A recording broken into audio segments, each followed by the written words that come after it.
India की जो opposition है ना यार, वो ये कहती है, वो ये मानती है कि जो मतलब इंडिया के वज़ीर आज़म है नरेंद्र मोदी साहब, उनको जो है सेल्फ प्रोजेक्शन का बड़ा शौक़ है, और उन पे काफ़ी ऑपोजिशन की तरफ से इल्ज़ामात ये लगते हैं कि वो अपने आप को जो है सेल्फ प्रोजेक्ट कर रहे होते हैं। इंडियन प्राइम मिनिस्टर का तो मुझे नहीं पता, लेकिन जो जय शाह साहब हैं, जो कि उनके होम मिनिस्टर के बेटे हैं, उनको डेफिनेटली सेल्फ प्रोजेक्शन की जो है वो जो है शौक़ है। इसलिए क्योंकि अभी जो है रिसेंटली एक अभी जब ये वर्ल्ड टेस्ट चैम्पियनशिप का फाइनल चल रहा था लॉर्ड्स पे, तो चौथे दिन जिस दिन मैच ख़त्म हुआ, उस दिन एक प्रोमो रिलीज़ हुआ आईसीसी की तरफ से, ऑफिशियल आईसीसी का प्रोमो था, और उसमें कोई मतलब 10 से 11 दफ़ा जय शाह साहब का उसमें जो है वो शॉट्स लिए गए थे। उस पे काफ़ी लोगों ने एतराज़ भी किया, काफ़ी लोगों ने शोर भी मचाया कि यार ये क्या मज़ाक है कि ये आईसीसी के मतलब जो चेयरमैन, उनका क्या काम है मतलब एक क्रिकेट की वीडियो में जो कि दो टीम्स के बारे में है। इट्स अबाउट दी मतलब world test championship final that is going on at Lord's. बहरहाल फिर सुना है कि हटा दी गई वो वीडियो या चेंज कर दी गई, जो भी है। लेकिन यार कमाल है, मैं कहता हूँ कि मतलब इतना बड़ा इदारा है आईसीसी का, और मतलब इतनी बड़ी बड़ी मतलब पे पैकेजेस पे लोग बैठे हुए हैं, ख़ास करके उनका जो मीडिया का और कम्युनिकेशन का जो डिपार्टमेंट है। And how the hell could anyone approve this video? How could anyone allow this video to go on air, this promo to go on air, where it features the ICC chairman 11 times, at least 10 to 11 times. मतलब बार बार उसमें जय शाह के shot आ रहे हैं। मतलब यार, अच्छा, जब से जय शाह साहब बने हैं चेयरमैन, ठीक है यार, मैं कहता हूँ कि आप बिल्कुल आईसीसी के चेयरमैन हैं, तो आपकी भी थोड़ी बहुत प्रमोशन होना ज़रूरी है। मतलब अनलाइक के पास्ट में कभी हम आईसीसी के चेयरमैन कभी सामने आते नहीं थे मतलब इस तरह से। लेकिन अब ज़माना चेंज हो गया तो शायद आना पड़ता होगा। लेकिन यार 10 से 11 दफ़ा, चलो एक दो दफ़ा नज़र आ जाए बंदा तो आदमी कहेगा हाँ यार ठीक है, कोई मसला नहीं है। लेकिन 10 से 11 दफ़ा बंदा नज़र आ रहा है, वो भी क्रिकेट की मतलब एक मैच की वीडियो में, दो टीम्स की वीडियो में, तो वो यार बड़े हैरत की बात है। एंड आई होप कि आईसीसी इसका मतलब नेक्स्ट टाइम ख्याल रखेगा और ऐसा मिस्टेक रिपीट ना करे। जय शाह साहब का काम है बेसिकली क्रिकेट की promotion, to do whatever is good for cricket, and he is doing that in some way or the other. उसने शुरू तो किया विमेंस क्रिकेट को लेकर, काफ़ी मतलब पेशरफ हो रही है अभी। Like I think he should be in USA right now in talks with the Los Angeles Olympics organising committee and all, कि क्या करना है क्रिकेट का, जो कि मतलब 2028 के ओलंपिक्स में इंक्लूड होना है। लेकिन भैया कमाल है यार, वैसे ऐसे हमने कभी नहीं सेल्फ प्रोजेक्शन देखी जैसे हमने जय शाह साहब की देखी सेल्फ प्रोजेक्शन। दूसरा ये कि यार कल बिग बैश का जो है वो ड्राफ्ट होने वाला है जी 19 जून को। उसमें कोई हमारे 74 पाकिस्तानी मेंस प्लेयर्स हैं और कोई 11 वुमेंस क्रिकेटर्स ने रजिस्टर कर दिया अपने आप को। अब ये कोई इतने बड़े फिगर्स नहीं है, क्योंकि अगर आप दूसरी कंट्रीज़ को देखें तो इंग्लैंड से कोई 160 प्लेयर्स हैं और पता नहीं और दूसरी कंट्रीज से भी ज़्यादा है। And it's very highly unlikely कि मतलब पाकिस्तान से मतलब इतने ज़्यादा कोई प्लेयर्स लिए जाएंगे, ठीक है। लेकिन जो इंटरेस्टिंग चीज़ है ना, जो मैं देखना चाह रहा हूँ, मैं सिर्फ ये देखना चाह रहा हूँ कि जब बाबर आजम को साइन ऑन किया सिडनी सिक्सर्स ने और ऑफिशियली अनाउंस भी किया कि हमने उसको साइन ऑन कर लिया है, because all the franchises in the big Bash are allowed one overseas signing pre draft, तो उन्होंने बाबर आजम को ले लिया। तो उसके बाद एक खबर ये चली और ये मतलब सोशल मीडिया पे चला कि जी शाहीन शाह अफरीदी और मोहम्मद रिजवान को भी जो है प्री ड्राफ्ट साइनिंग उनकी भी हो चुकी है दूसरी और दो टीमों से, लेकिन उसकी कंफर्मेशन नहीं आई। तो अब देखना ये कि भाई क्या वाकई ये सही बात है, क्या शाहीन शाह अफरीदी और मोहम्मद रिजवान को भी साइन ऑन कर लिया गया है मतलब in the big bash before the draft? तो we will know this tomorrow when the draft is held and it's मतलब कंप्लीटेड। बाकी जो हमारे पाकिस्तानी प्लेयर्स हैं, ज़ाहिर सी बातें उम्मीदें लगा के गए हैं कि भाई कुछ मतलब सिलसिला बन जाए और साइन ऑन हो जाए। आई थिंक कि हमारी जो वुमेंस प्लेयर्स हैं, जो 11 वुमेंस प्लेयर्स हैं, उसमें एक दो प्लेयर्स डेफिनेटली ऐसी हैं जो कि I think they will be signed on, because Fatima Sana ले या एक दो स्पिनर्स हमारे बहुत अच्छे हैं। I think they will be signed on definitely, but the men's players I don't know यार मतलब कितने साइन ऑन होते हैं।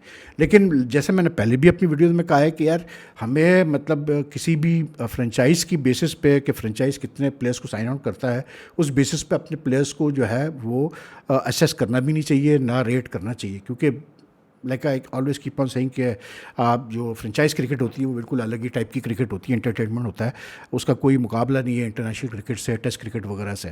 तो let's see what happens tomorrow. Babar Azam का ये भी मतलब खबर चली कि जी उनको 10 करोड़ में जो प्लेटिनम कैटेगरी थी उसमें कोई तकरीबन 8 करोड़ मतलब कन्वर्टेड टू पाकिस्तानी रुपीज़ कोई 8 करोड़ बन रहे थे, लेकिन उससे भी ऊपर पे किया उसको सिडनी सिक्सर्स ने और कोई 10 करोड़ में लिया है। तो बहरहाल ये सारी चीज़ें कल हमें पता चल जाएंगी क्या पोजीशन है क्या नहीं है, तो we should know where player stand. In the meanwhile यहाँ पर स्किल डेवलपमेंट कैंप चल रहा है लाहौर में, तो मैं आज देख रहा था वीडियोज़ वगैरह पीसीबी की और तस्वीरें वगैरह देख रहा था, तो काफ़ी उसमें फॉर्मर प्लेयर्स इन्वॉल्व है, रज़ाक भी है, वहाब भी था, मतलब आकिब तो है ही है, ये सारे लोग इन्वॉल्व हैं। तो अच्छा है यार, इसलिए क्योंकि भाई ये सारे बोर्ड के साथ मुंसलिक है, तनख्वाहें ले रहे हैं, अच्छी तनख्वाहें ले रहे हैं, तो आई मीन कहीं तो जस्टिफाई करना पड़ेगा ना कि भाई आप इनको जो इतनी तनख्वाहें दे रहे हैं वो किस लिए दे रहे हैं। लेकिन जो कमाल की बात है मेरे लिए वो ये है कि अभी तक ऑफिशियली सिवाय शोएब मलिक के कोई अनाउंसमेंट नहीं हुई कि जो 5 मेंटोर अपॉइंट किए गए थे last year for the champions cup teams, जिसमें सरफराज अहमद था, शोएब मलिक था, मिसबाहुल हक था, वकार यूनुस था, सकलैन मुश्ताक था, कि मतलब ये बातें बीच में चली गई जिनको फारिग कर दिया गया, और वैसे जो है वो पीसीबी ने इनको बेसिकली साइडलाइन ही कर दिया। लेकिन officially as only Shoaib Malik has resigned as mentor, the rest की तरफ से कोई ऐसा अनाउंसमेंट नहीं आया, ना पीसीबी की तरफ से आया। तो मेरा सवाल सिर्फ ये है कि भाई जिन लोगों को आप 50-50 लाख रुपए दे रहे हो, महीने के तनख्वाहें दे रहे हैं आप, तो उन्होंने तो टाइम देना है एनसीए को भी, मतलब अपने कॉन्ट्रैक्ट के तहत। तो वेर आर देयर, मतलब वेर आर दिस 4 मेंटोर्स जो मतलब अभी है, जो ऑफिशियली अभी तक मेंटोर्स हैं, वो क्यों नहीं इस स्किल डेवलपमेंट कैंप में आके जो है लड़कों के साथ टाइम स्पेंड कर रहे हैं। तो अजीब सा ये एक सिलसिला है यार। यही चीज़ जो है ना मेरी समझ में नहीं आती पाकिस्तान क्रिकेट बोर्ड की, कि किस तरह से क्रिकेट को चलाना चाहते हैं, यू नो। लेकिन ये कि I mean if you ask me honestly, मैं पहले भी कह चुका हूँ कि यार without the head coach mic Hesson मुझे समझ में नहीं आता कि इस मतलब कैंप स्किल डेवलपमेंट कैंप का फ़ायदा क्या, जब तक हेड कोच ही नहीं है जिसने आपको लेके चलना है वाइट बॉल क्रिकेट में।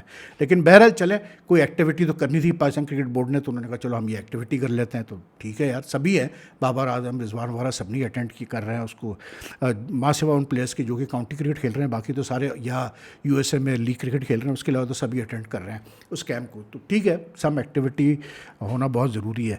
विमेंस पाकिस्तान विमेंस टीम के जो शेड्यूल है 50 वर्ल्ड कप का, which is going to be held later this year in India, फिर प्लस आज जो है जो next year T20 world cup है विमेंस का इन इंग्लैंड, उसके सबके शेड्यूल अनाउंस हो गए हैं।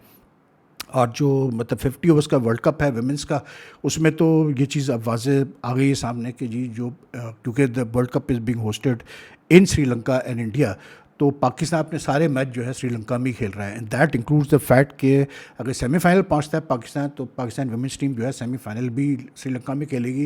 And if they end up qualifying for the final, then they will also play the final in Sri Lanka, Dambulla और वेर एवर, कोलंबो वगैरह। वही चीज़ जो चैम्पियंस ट्रॉफी में हुई थी इस साल पहले, कि इंडिया क्योंकि फाइनल पहुंचा था, तो then they played the semifinal and final in Dubai. In fact they played all the matches in Dubai. तो ये जो हाइब्रिड मॉडल का फॉर्मूला जो तय हुआ था between Pakistan cricket board, Indian cricket board and the executive board members of the ICC, I think it's been done pretty seriously, और उसकी एग्जीक्यूशन और इम्प्लीमेंटेशन जो है बहुत सीरियसली हो रही है। क्योंकि मुझे यही था मेरे जहन में कि क्या इंडिया इस चीज़ पर राज़ी हो जाएगा कि कोई आईसीसी इवेंट वो होस्ट कर रहा है और वो फाइनल ना करे, इसलिए क्योंकि पाकिस्तान पहुंच जाए उस फाइनल में, तो वो फाइनल ही होस्ट ना कर सके। लेकिन लगता है कि हाँ जी, अंडर दिस फार्मूला ऐसे ही होने वाला है। तो ठीक, गुड इनफ यार। लेकिन मतलब अब इंडिया नहीं आके खेलना चाहता पाकिस्तान, तो ठीक है यार, फिर पाकिस्तान इंडिया में क्यों खेले, सीधी सी बात है। लेकिन आई थिंक कि अभी काफ़ी इसमें जो है ना, ये जो वुमेंस T20 वर्ल्ड कप भी ले लो और 50 ओवर वर्ल्ड कप भी ले लो, इसमें एक इशू ये ज़रूर अभी खड़ा होगा। एशिया कप का तो जो मेंस का एशिया कप है उसका तो पता ही नहीं अभी कि वो होगा नहीं होगा, लेकिन इसमें भी ये इशू आने वाला है क्योंकि मेंस का भी T20 वर्ल्ड कप आएगा, कि जो स्टांस है अभी तक इंडियन गवर्नमेंट का, जो मतलब एकदम सख्त स्टांस है इंडियन गवर्नमेंट का as far as Pakistan is concerned, तो क्या इंडियन गवर्नमेंट परमिशन देगी मतलब कि इंडिया की टीम, विमेंस टीम या जो उनकी दूसरी मेंस टीम है, वो पाकिस्तान को इन आईसीसी इवेंट्स में खेले या ना खेले। So it's like it's going to be very interesting to see how this situation develops and how it moves along. बाकी आपको पता ही है कि जो है अपना कैसे बोलते हैं, इंडिया और इंग्लैंड का पहला टेस्ट शुरू हो जाएगा जी 20 तारीख से। तो इंग्लैंड ने तो अपना प्लेइंग 11 अनाउंस कर दी है, and they have chosen Oli Pope over Jacob Bethel to bat number 3, which is not a big surprise to me, इसलिए क्योंकि बीथल है तो बहुत अच्छा मतलब player and he is done well in test cricket also. लेकिन I don't think कि Ben Stokes और मैकलम जो है वो पोप को छोड़ देंगे इतने जल्दी, क्योंकि ओली पोप ने अभी भी वेस्ट इंडीज़ के खिलाफ भी 100 किए थे, and he has been England's like he is England's one of England's most seasoned test players right now. तो I think playing in England definitely they would not have let Pope go. तो it's a good move, इसलिए क्योंकि experience का तो बहरहाल कोई मोल नहीं होता। जेकब बीथल को आगे भी चांसेस मिलेंगे, ऐसी कोई चीज़ नहीं है कि जेकब बीथल का कैरियर ख़त्म हो गया। लेकिन जो पेस अटैक अनाउंस हुई है, क्रिस वोक्स को उन्होंने अनाउंस किया है, ब्राइडन कास को किया है, who has not played a test in England as yet. He is played test matches in New Zealand, Pakistan, but not in or India, but he has not played a test in England, so he will be playing his first test in England. और plus फिर Josh Tongue है, और फिर शोएब बशीर जो of spinner है, और Ben Stokes will be the fifth bowler. तो like I keep on saying कि जो इंग्लैंड की पेस अटैक है, it will come, I mean काफ़ी स्क्रूटनी होगी इस पेस अटैक के ऊपर कि ये किस तरह से जो है डिलीवर करती है नहीं करती है, मतलब टेस्ट मैच में। लेकिन जो इंडियन कैंप है उनकी तरफ से अब तक प्लेइंग 11 अनाउंस नहीं हुई है। गौतम गंभीर वापस आ चुके हैं इंडिया से, और उसने हर्षित राणा ने भी ज्वाइन कर लिया इंडियन कैंप को। लेकिन आई डोंट नो क्या प्लेइंग 11 वो अनाउंस करते हैं। लेकिन I just have a six sense कि कहीं ना कहीं इंडिया को थोड़ी सी मुश्किल पेश आएगी अपना प्लेइंग 11 को फाइनल करने में। इंग्लैंड को इसलिए नहीं क्योंकि England are playing at home, so they are well versed with the home conditions, they know how to go about things, तो इसलिए उनको ज़्यादा कोई टेंशन नहीं है। तो एनीवे टेस्ट मैच जब होगा देखेंगे।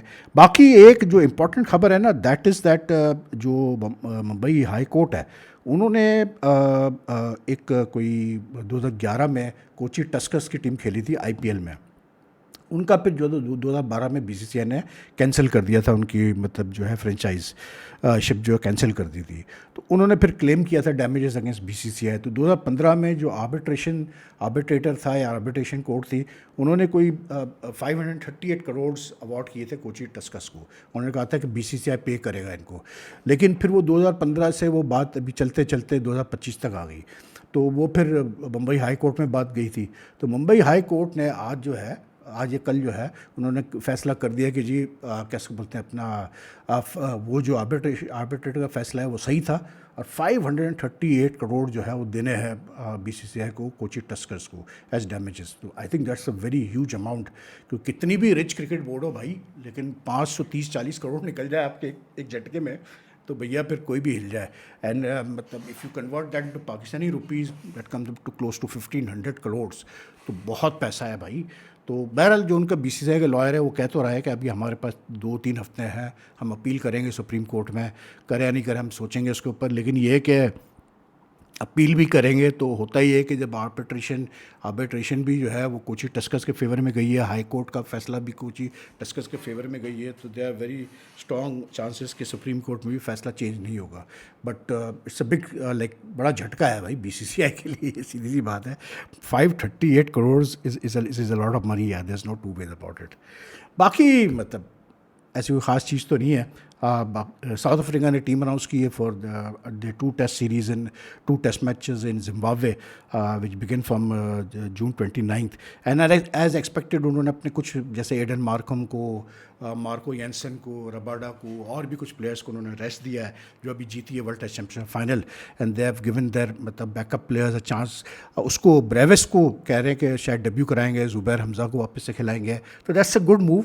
कप्तान तो वही है अपना बवूमा, लेकिन ये है कि थोड़ा सा उन्होंने ब्रेक दिया अपने सीनियर प्लेयर्स को, which is good enough. I think it's a good move. तो ये है जी क्रिकेट की खबरें। अगर आपको पसंद, अगर ये मतलब वीडियो पसंद आए तो लाइक एंड शेयर कीजिएगा, और फिर आपसे कल मुलाकात करते हैं। अल्लाह हाफिज़। इस मुखी ने बड़ा तंग किया हुआ है यार।